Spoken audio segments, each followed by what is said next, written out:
Good morning, people. Good afternoon. Good evening. Maybe I'm getting a cold. Don't know, don't care.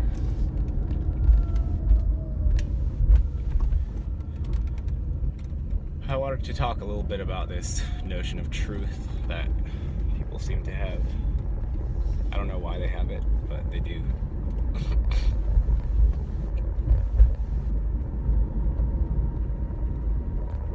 It's almost like people and their facts. People they seem to like these things called facts. And I know this goes back to the scientific method and replication, duplication of experiments, finding phenomena that tend to have similar results every time you repeat the experiment. And the scientific method has given the humans reason to believe that there are facts. And then the facts, when compiled together, give reason to believe in this word called truth. And the next, you know the rest of that story. Lots of humans wielding lots of facts run around with things called truth, and then they stuff it down your various orifices, and if you don't like it, then they do other mean things, and so on and so forth. This has been the standard model for feeling safe and secure, and it's got to go though. It's got to go.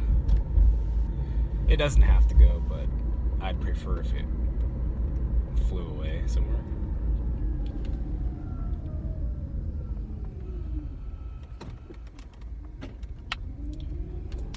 Because, well, for one, the realm takes everything that you're thinking about and feeling in your head, and as you're turning your physical experience into mental memories, it creates emotional, mental residues that remain as sticking points for you.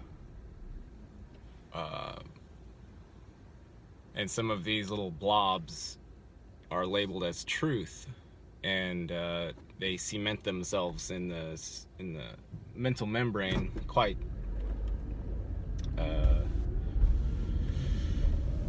very strong adhesive, is what I'm saying.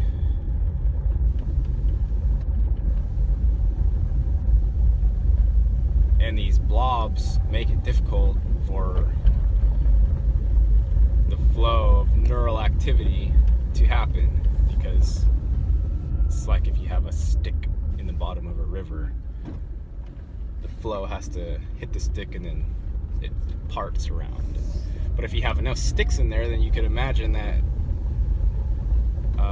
the flow is kind of hampered, and maybe the river will turn into some sort of a swamp or something, and you'll start growing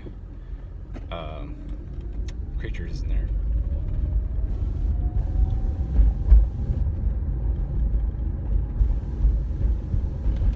So it's important to help dissolve those sticking points and allow the flow to happen relatively unhampered. You don't need to get rid of all of your belief systems. I'm not saying that. You can. I mean, you can go and enlighten yourself and maybe have a panic attack and freak out because there's nothing to grab onto and all that stuff. You'll recover from that as well. But I'm not saying it has to be that traumatic. I'm just saying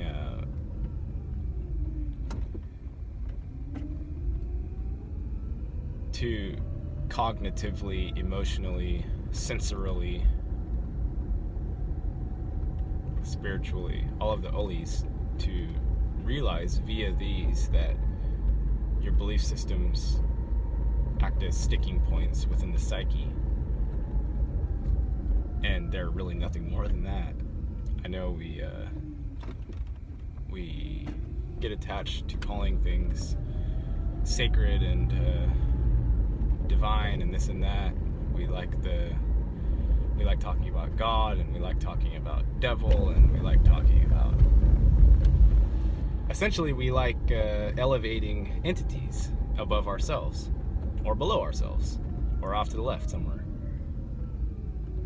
Everything you own in the box to the left, maybe to the right, I don't know. Maybe it's at a 45-degree angle, up and away. But we like delegating out everything to some entity, some idea, some thought form, something somewhere, somehow that isn't here. That's what we do. Because then, that whole responsibility thing isn't as pressing. But there's a freedom from truth. I know that might sound sacrilegious to some of you, but there's a freedom from truth that can be attained.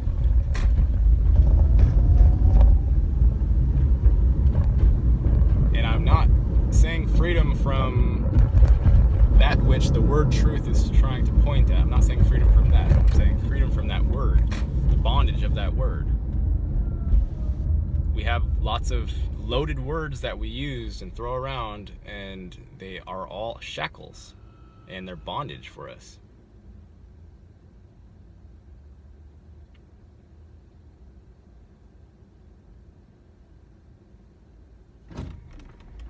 As you get more practice of looking at words and distinguishing them from that which they are representing, then at a certain point, no more words are sacred.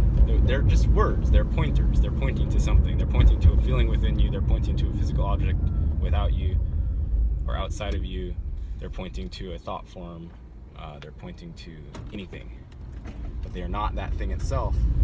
And that's what we do, is we mistake the word with the thing it's trying to represent.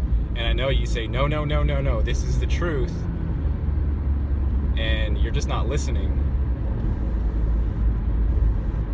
It's a subtlety. You have to look into the subtleties of it, because you're using your mind to think about the words, which are not the thing they're talking about. So, and the mind likes using words. It's you almost have to bring in your other powers. You have to bring in the spiritual, the mental, the emotional, the extra dimensional even. You have to bring in all of these other faculties that have been sleeping while you've just been mentalizing the entire world all the time. And then at that point, these words lose their sticking power. And they don't go away. I can still talk about truth, or I can say my truth, or I can say this or that, but it's more flexible, and it's not used as a raping tool anymore, and it's just simply used as another word. And it's alright.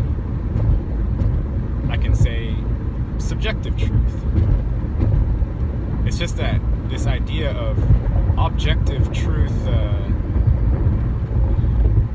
that truth which just is, and it is the way it is. And then of course the person that's saying it is really saying, well, it's the way that I perceive it, but they're not wanting to admit that, and they're wanting to say you must accept and blah blah blah. And of course it's very incorrect, but until this person gets to the point where they realize that deeply within themselves, then they're gonna still be doing that. And you have to respect that, because that's their journey, that's where they're at.